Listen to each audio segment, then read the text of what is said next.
Assalamualaikum warahmatullahi wabarakatuh.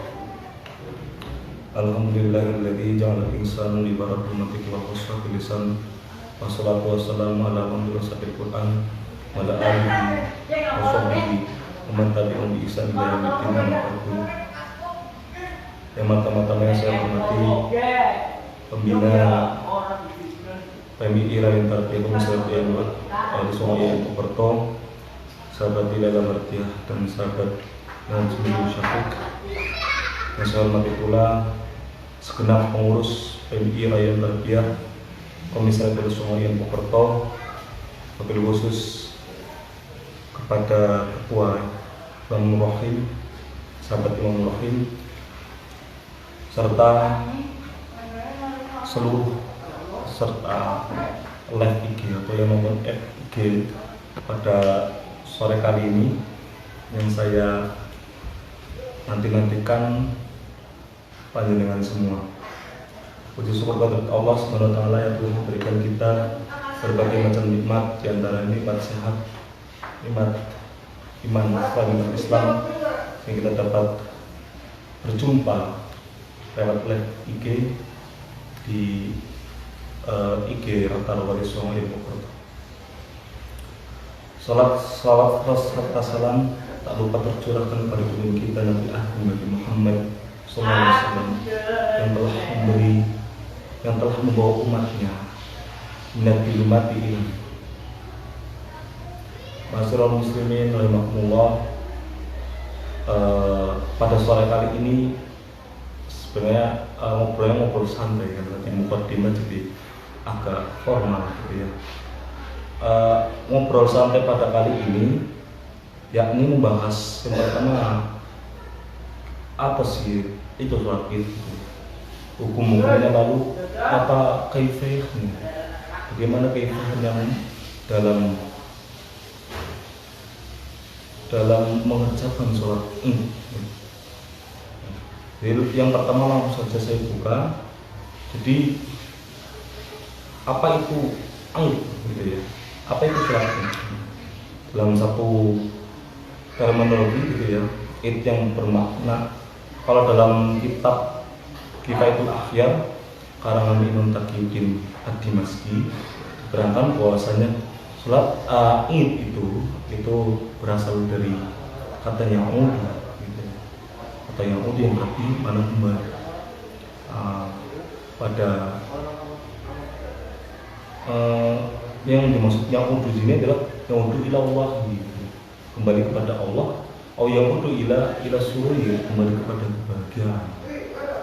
Yang pertama ya'udu ila Allah, kita untuk kembali kepada Allah, saling mengingatkan diri bahwasanya harus kita sebagai umat muslim itu harus menjalankan syariat Allah gitu. Mengingat bahwasanya kita adalah umat dan Nabi gitu ya, kita adalah abdul gitu, Abdullah gitu. Nah kita harus mengikuti syariat Allah. Lalu yang udunila sururi gitu, yang udunila sururi kembali kepada kebahagiaan, yang udunila sururi kembali kepada kebahagiaan. Maksudnya kita diperingati bahwasanya hari ini adalah kita harus berbahagia. Berbahagia dan lahir dan batin, seperti itu. Kurang lebih dari kata id di sini ya. Kata id di sini diterangkan oleh Imam Taqiyuddin bahwasanya ada vertikal, ada horizontalnya. Vertikal kepada Allahnya, ada horizontalnya kepada sesama umat muslim gitu. Nah, lanjut kepada pembahasan sore kali ini, yaitu apa sih hukum sholat Idul Adha gitu. Sebenarnya sholat Idul Adha ini ya sama dalam hukumnya dengan sholat Idul Fitri. Maka di berbagai kitab yang berbicara fikih, maka sholat ini disebut fasalnya atau babnya itu disebut sholat Idain, sholat dua id, yakni Idul Fitri wa Idul Adha. Di dalam kitab Nihayatul karangan dari Syekh Nawawi Al-Banani Al-Jawi diterangkan bahwasanya sholat Idul Adha itu afdal min sholat Idul Fitri. Yakni sholat kalau beliau mengatakan bahwasanya menulis bahwasanya berbicara bahwasanya sholat Idul Fitri itu sholat Idul Fitri itu sholat sunnah yang ashur gitu kan. Kalau Idul Adha itu akbar gitu ya. Dalam kitabnya disebutkan misalnya afdalu sholatul Idul Fitri, sholatul Idul Adha, sholatul Idul Adha, afdalu min sholatul Idul Fitri. Disebut tiga di nasil Quran karena adanya sholat Idul Fitri itu di dalam nas Al-Quran, yakni dalam surat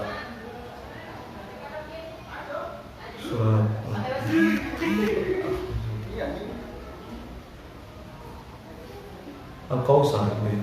Fasolil li rabbika wanhar gitu. Ini seperti itu. Kalau dalam kitab Nihayatul Zain yakni seperti itu bahwasanya salat Idul Fitri ya, salat Idul Adha itu lebih baik daripada salat Idul Fitri seperti itu.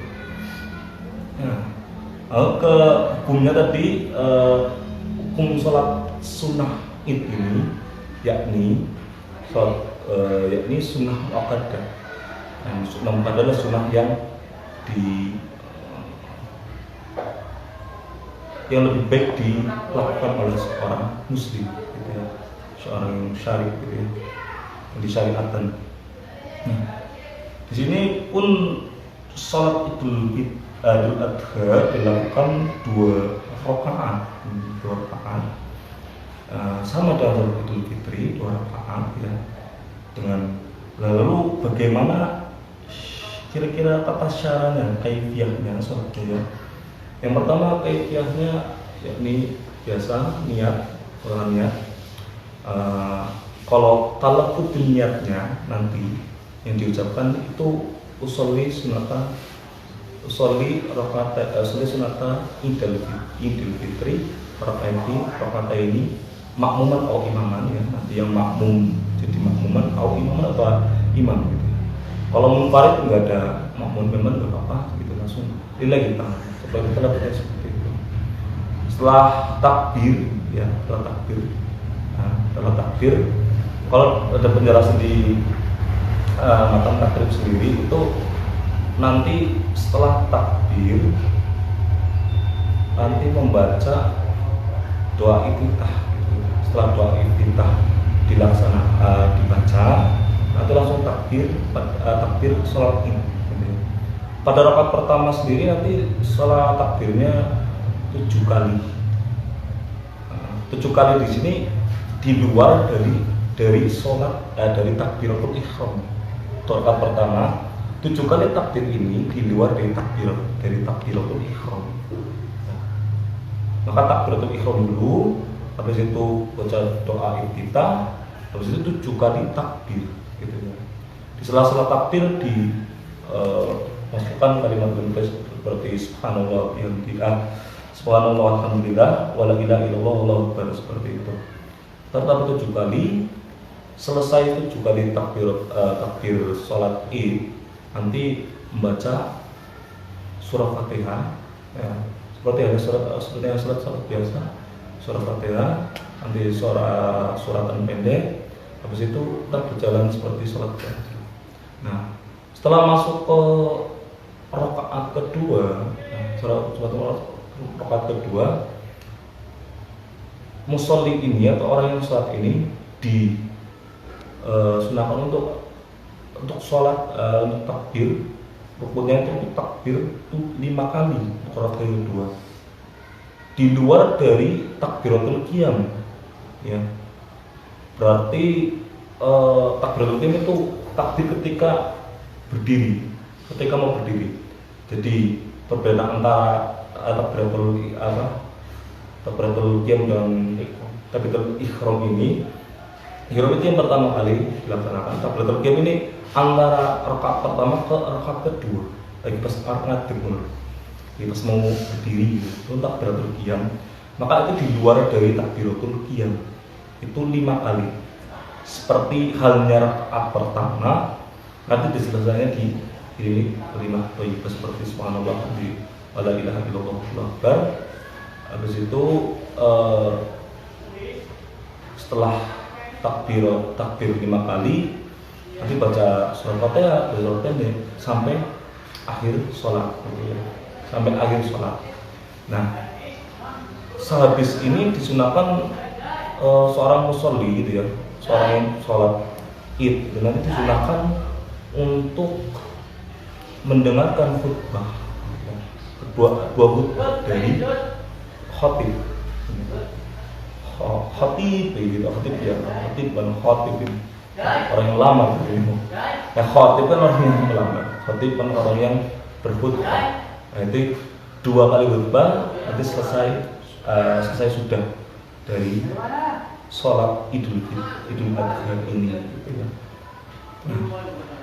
Untuk waktunya itu ya ini min tuluqi syamsi, dari terbitnya matahari, wa zawaliha sampai tengah hari gitu ya. Sampai tengah hari. Min tuluqi syamsi. Dangdutan dulu. Ya, min tuluqi syamsi dari terbitnya matahari sampai zawaliha, sampai tengah hari gitu, untuk waktunya dilakukan. Dan ini ada beberapa permasalahan di dalam tentang waktu sholat ya. Dalam waktu sholat ada permasalahan seperti ini. Bagaimana kalau orang sholat id gitu ya? Nah, semisal Kemenak belum mengumumkan bahwasanya hari ini adalah hari 1 Syawal ataupun dalam yang sholat id namanya, sholat idnya. Dan nanti bagaimana ketika sudah habis zuhur atau sudah tulung isyamsi atau isyamsi, sudah zawal syamsi, tiba-tiba ada berita bahwasanya sudah kelihatan hilal gitu ya. Kalau dalam Idul Fitri seperti itu, kelihatan hilal gitu. Nah, maka hukumnya kalau dalam kitab Ibanatul Ahkam gitu ya, Ibanatul Ahkam, maka hukumnya ada beberapa pandangan. Kalau Imam Syafi'i sendiri ini mengatakan bahwasanya sholat itu dikodo dalam waktu yang tidak perlu diberi batasan, atau dalam waktu yang mutlak itu harus dikodo dalam sholat dia. Dalam waktu sholat sunat yang dilakukan pada waktu tertentu apabila waktu yang telah berlalu, gitu ya. Jadi tetap dilaksanakan, tapi sholatnya dikodo. Bisa diganti hari, hari besok. Gitu. Tapi berbeda lagi kalau Imam Malik. Kalau Imam Malik mengatakan bahwasanya jika semisal hari raya ditentukan, contoh hari raya sekarang ya, tapi kita nggak tahu, kita masih puasa, contoh ini pada Idul Fitri kita masih puasa, tiba-tiba Kemenak mengumumkan bahwasanya habis zuhur mengumumkan bahwasanya hilal udah kelihatan. Pasti kita harus disuruh berbuka. Kita berbuka pada siang hari. Itu pernah kejadian di Indonesia gitu ya. Dulu saya pernah diceritakan gitu sama saudara saya, sama Pak D saya pada waktu itu, pernah terjadi seperti itu. Tapi kalau tanggapan dari Pak D, kalau pada waktu itu pada saya disuruh sama mana suruh sholat gitu ya, suruh sholat pada waktu itu juga gitu. Itu mengikuti Imam Syafi'i gitu ya, mengkodo sholat. Dari Imam Malik sendiri, jika mereka mengetahui hari raya sebelum matahari tergelincir, maka sholat raya mestinya segera dikerjakan. Jika matahari telah tergelincir, maka sholat raya tidak perlu dikerjakan. Nah, jika semisal Kemenak, kalau kata Imam Malik ini, jika semisal Kemenak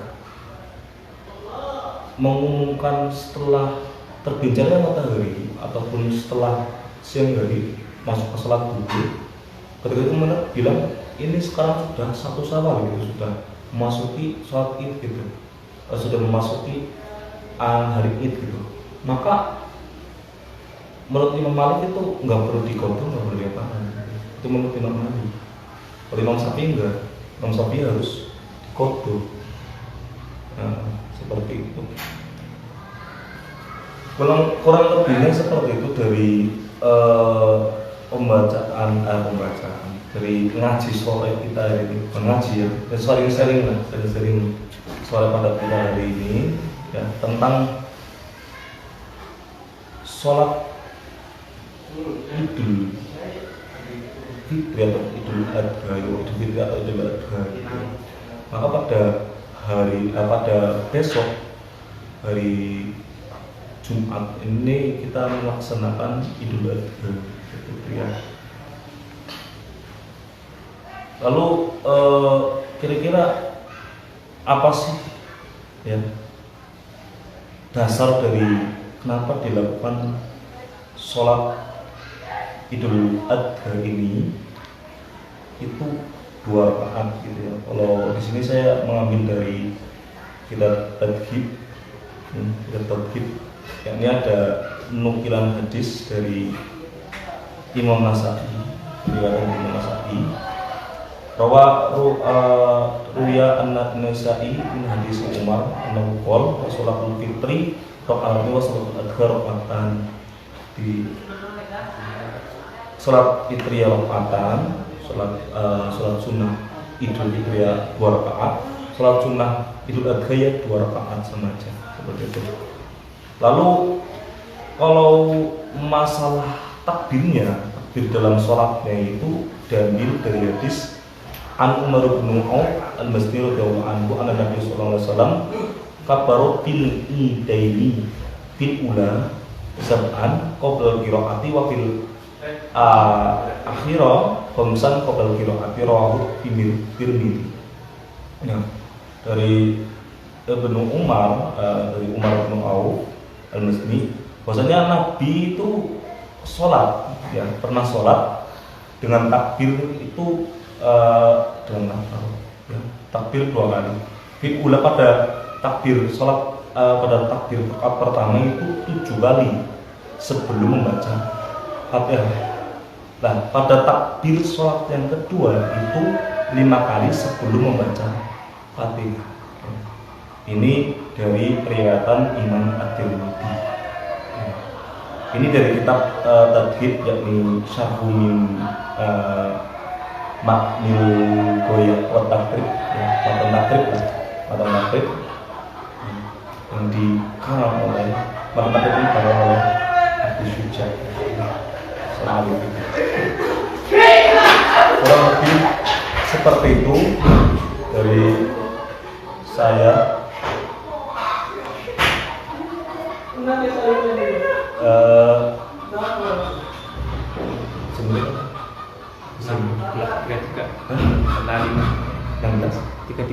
Tiga.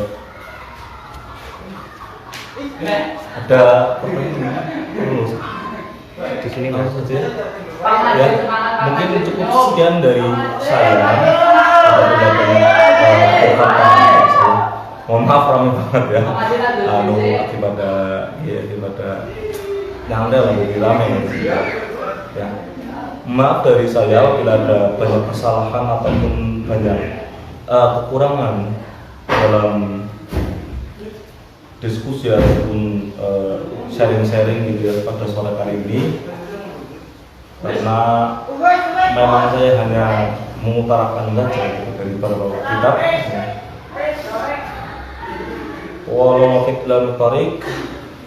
Wassalamualaikum warahmatullahi wabarakatuh. Salam pergerakan. Untuk berbagi dengan share video ini ke seluruh sahabat-sahabati kalian semuanya ya. Dan apabila ada informasi lainnya, silahkan untuk berdiskusi di kolom komentar. Semoga video ini bermanfaat. Sekian dari kami. Wallahul muwaffiq ila aqwamit thoriq. Wassalamualaikum warahmatullahi wabarakatuh. Salam pergerakan.